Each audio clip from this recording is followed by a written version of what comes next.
But when you have an idea, but then you don't act on it. And then like 2 weeks later, you see someone post like their new business idea or their new thing that they're coming out with. Why didn't I do it when I was supposed to do it? Because they stole my idea.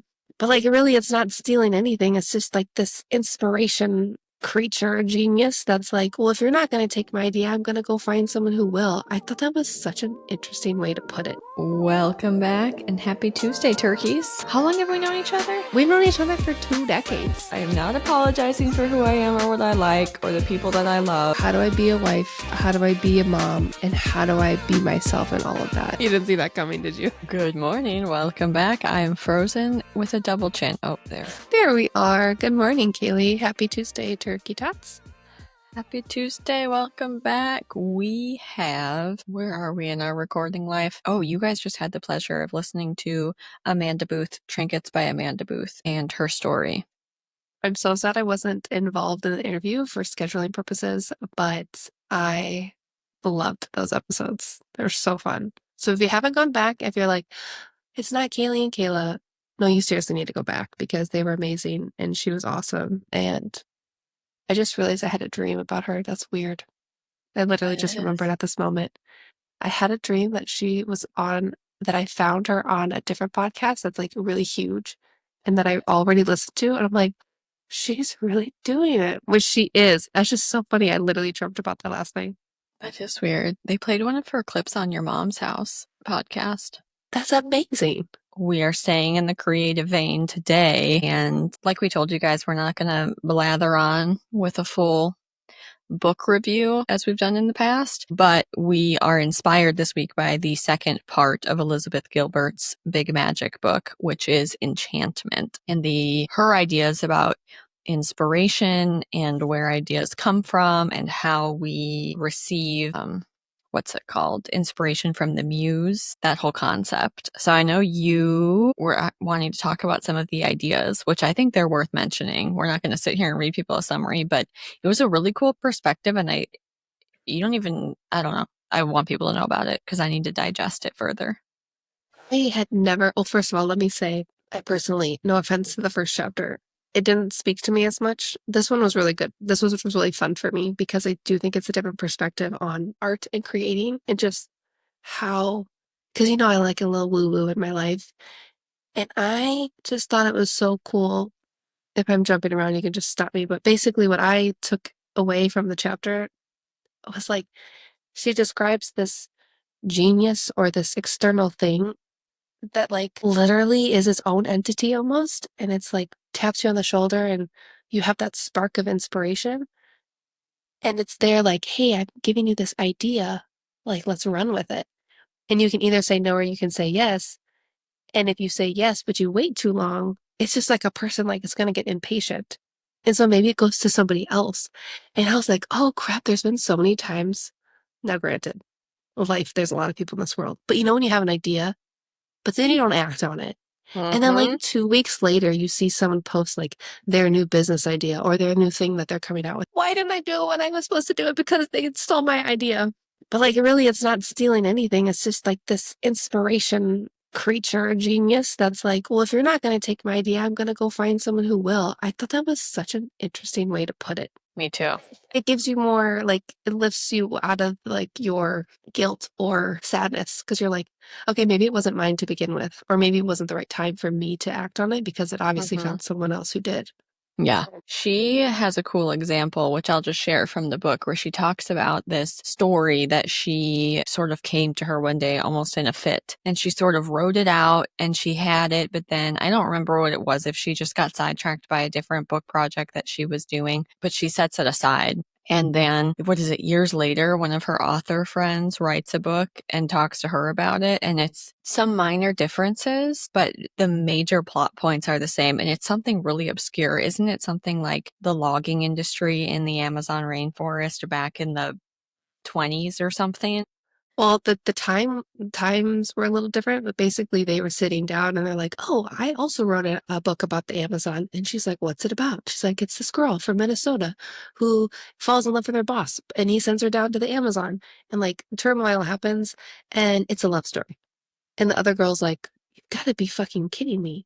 And she explains the exact same thing. My literal jaw was on the floor. I was like, you can't tell me that that isn't something. It's such a specific storyline. It's not like a niche, like vampire series or whatever. You know, it's such a niche topic. The fact that she had it, sat on it too long, and now her friend is writing almost the exact same book. That blew my mind, to be honest. Me too. It's funny also that you said you love woo-woo stuff because when I was sort of bulleting out this chapter, or just this episode for things for us to talk about, I literally wrote, we're stepping into the woo side of creativity. Yes.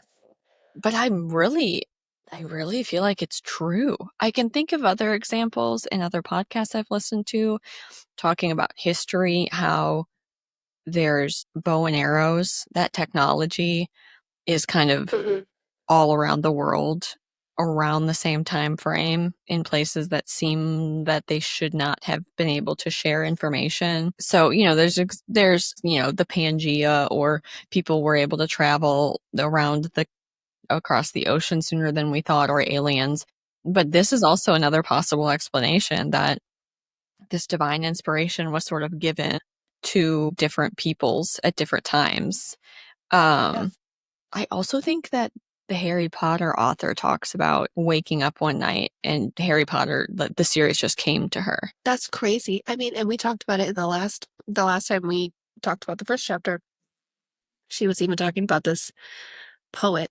I can't remember her name. I want to say it's Ruth something, and how she literally heard the poem coming to her and had to like run to grab a paper to like be able to write it down as it like passed over her, and like literally try to grab it by the tail and like, wait, like don't leave yet. Like I gotta write you down. She was talking about how that would be like your ideal, what people call like a flow state, Mm-hmm. when things just come to you and it's so easy. And it feels like, she said, it feels like you're walking on one of those track pads at the airport that makes you just Yeah. go really fast.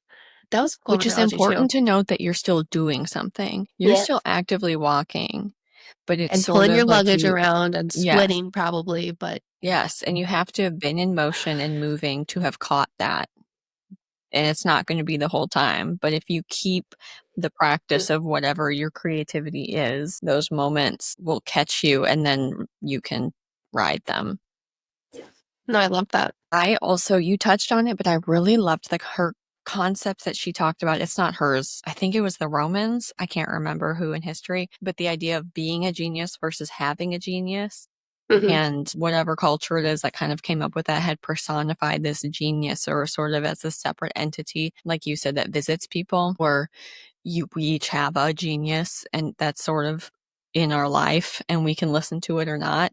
And she talked about how important that can be for artists because it doesn't let you self-aggrandize, and then it also doesn't let you shit on yourself. So it's sort of just this divine entity that kind of bumps into us or does or doesn't. And your job is just to be open and ready for it to tap you on the shoulder. But you aren't so important or so great that you're better than everybody. I thought that was also kind of a good way to look at it.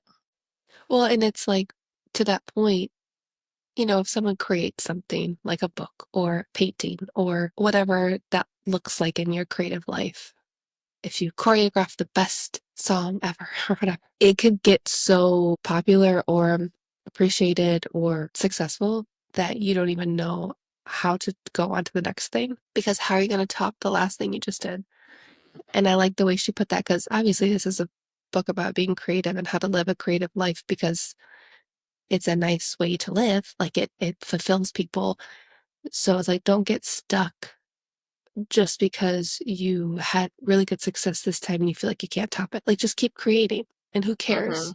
Which is kind of a cool Yeah. perspective, because like, well, maybe my genius wasn't there today, but I wrote this thing anyway and I did it for myself. And if you don't like it, that's fine. You liked the last Mm-hmm. one, so whatever. It's like you're continuing to hone your craft so that when genius taps you on the shoulder again, you're ready. Hmm. But your Yeah. job isn't to be the genius. Your job is to just be available.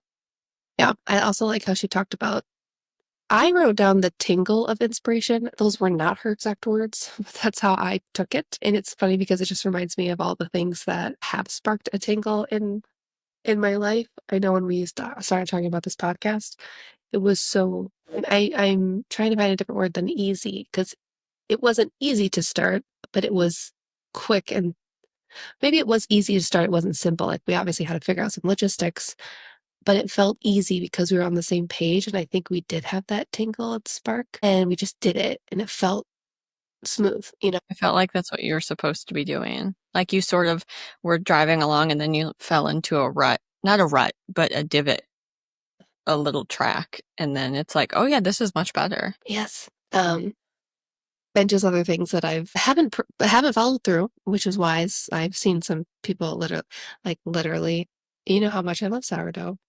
And I was toying with the idea of doing like a micro bakery, like very small operation because I have a lot on my plate. But just like to make some bread and like let people buy it. I swear to God, I literally bought all the stuff, picked out a name, like did all the things. I got scared and I didn't do anything with it. And I swear 2 weeks later, someone in my neighborhood texted our neighborhood group and was like, "Hey, I just started making sourdough with you guys." Because my plan was to go out and deliver bread to all my neighbors to be like, "Hey, here's what I'm doing. Here's a free loaf of bread if you Oh ever my want to buy God. from me." And then literally 2 weeks later, because I literally just I dropped it all completely. She texted everyone, and I'm like, she took it, and now there's two of us in the neighborhood, so I can't do it. But that's dumb. Like, you can't think like that. But that was funny. That's weird. I That's a know. perfect example. I literally, when she described it, it just, to me, it made sense. Obviously, people can disagree, but I visualize it like these little idea orbs, these little energy balls that sort of are Mhm. floating around. And if you're not open, one, if you're not open and ready, they might just bounce off of you. And then two, they might come into contact with you and then it could spark something. And I like the idea of sort of acknowledging it to say, hey, thanks for showing up. That's a great idea. Let me try to work on that. Or if you genuinely think you're not ready, to sort of just release it back to the universe to say, thank you for visiting me, but I don't think this is for me right now. And it's funny, I've sort of tried practicing that a little bit. If even just an idea for an episode or just an idea for something to do pops into my head, to just sort of be like, oh, hey, thanks. And then you and And I it's have like, talked offline about an idea that I snagged and was really excited about and then felt like I couldn't do. And then one day I was like, I think maybe I'm just not ready for you. And then 2 days later, I said, I'm just kidding. I'm just kidding. Please don't leave me. Stay here. Come back. Don't do it. I thought about that too. Literally, that was the second thing I thought about when I was listening to this chapter. Wait, I've figured something out. Come back. Don't leave. But dude, I think the way that I sort of, well, we keep talking about this. I just really feel like creativity is a conduit for spirituality.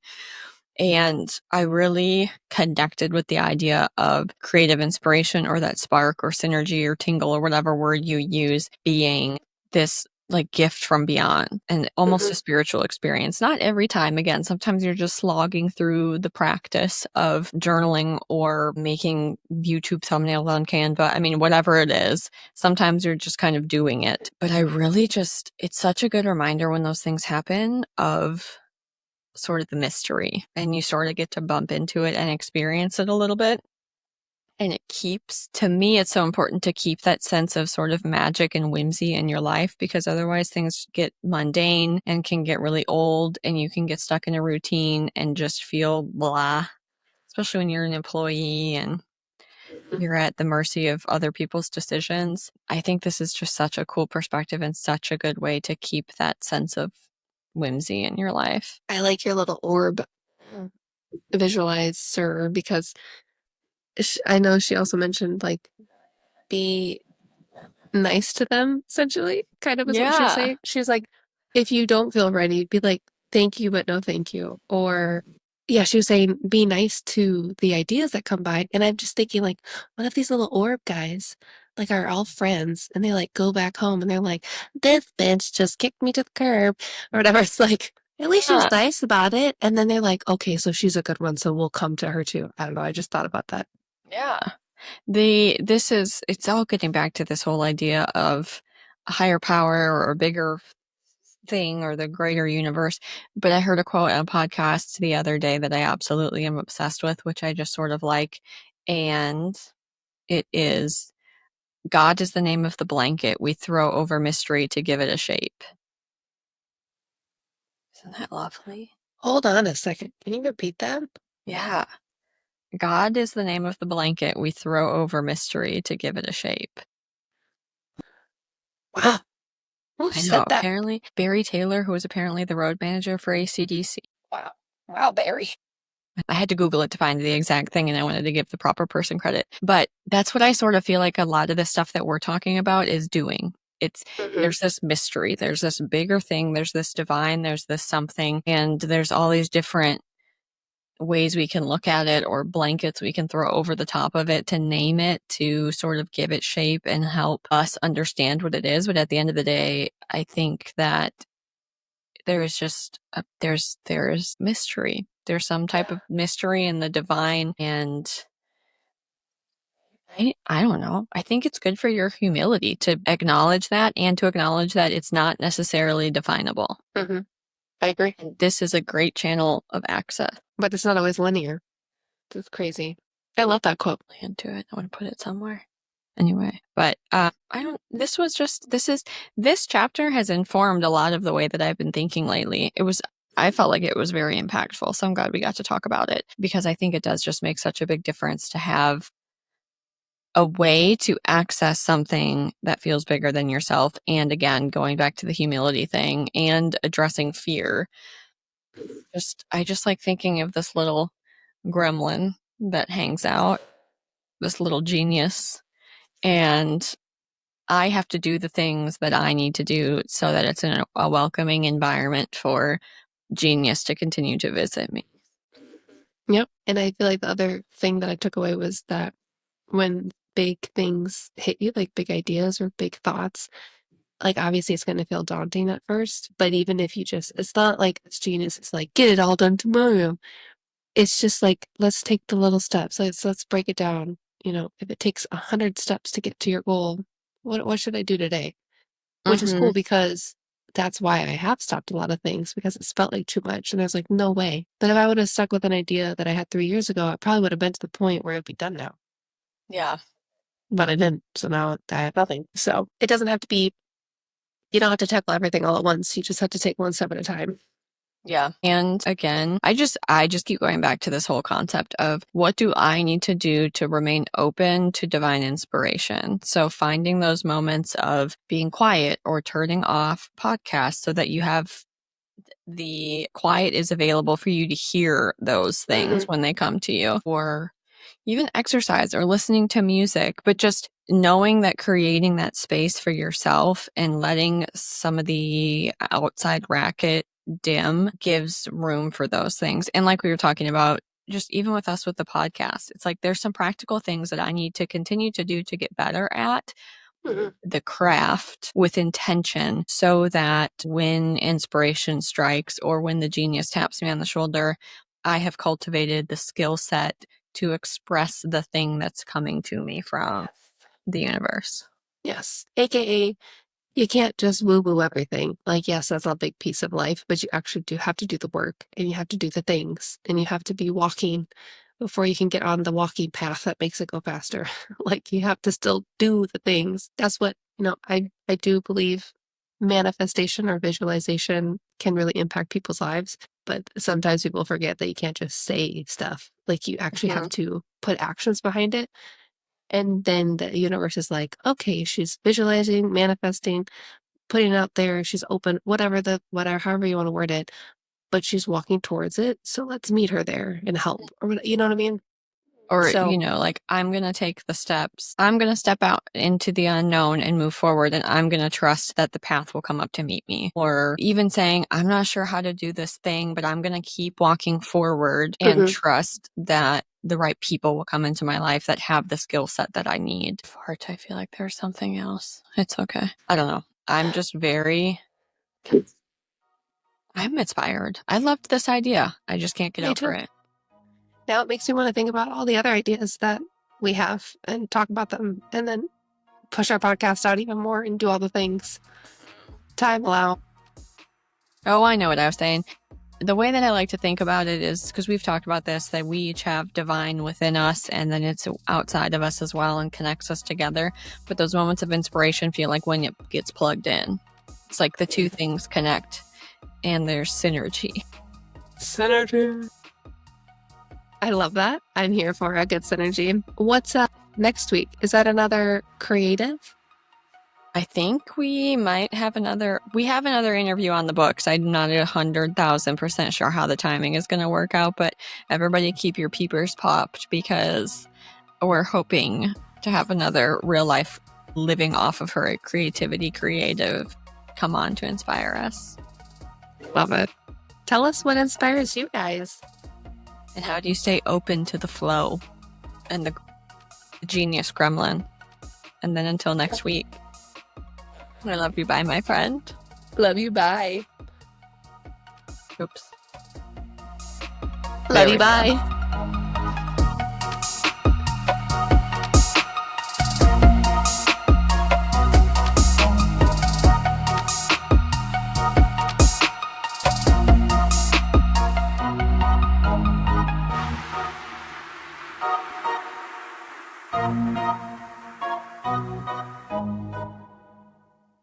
Is that your allergy dance? Waving a tissue around? I am waving a white flag over here. I feel you.